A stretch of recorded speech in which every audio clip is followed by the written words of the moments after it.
Баягы темирди кызуусунда чап дейт. Кыргызда өткөндө биздин ошол Астанадагы иш сапарында биздин Кабминдин башчысы Адылбек Алишевич Касымалиев аттың дейсиң да мамлекет үчүн, элдин тагдыры үчүн керек болсо ошондой бир саясий дипломатиялык жоопту бере албай.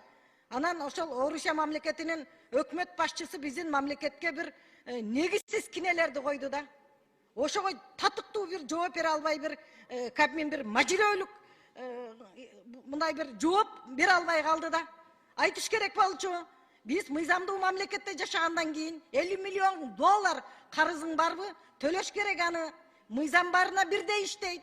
Кечиресиз деп жооп бере албай койду да. Алар тарабынан тиги мыйзамсыз аракеттер, талоончулук, административдик басым деген мындай бизге бир негизсиз кинелер коюлуп калды. Ошол эле учурда ошол Михаил Мишустин улам Киргизия дейт.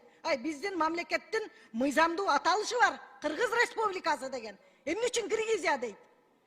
Ошол жерде бир дипломатиялык тил менен татынакай кылып жооп бере албай койду өкмөт башчыбыз. Эмнеге ушундайга жол берилип калып атат? Темирди кызуусунда чаап, ошол жерде ошол кинелерге жооп бериш керек эле. Ушул мени таң калтырып атат да. Эмне үчүн жооп бере албайт депчи? Биз мамлекетибиз суверендүү мамлекет болгондон кийин бизге мындай мыйзамдын чегинде, мыйзамдын тилинде сүйлөшүп, мындай кинелер коюлбаш керек эле. Вымогатель деген кинени мойнубузга ярлыкты илип коюп атат мамлекетибизге. Ушул маселени да караңыздар, болбойт мындай нерсе.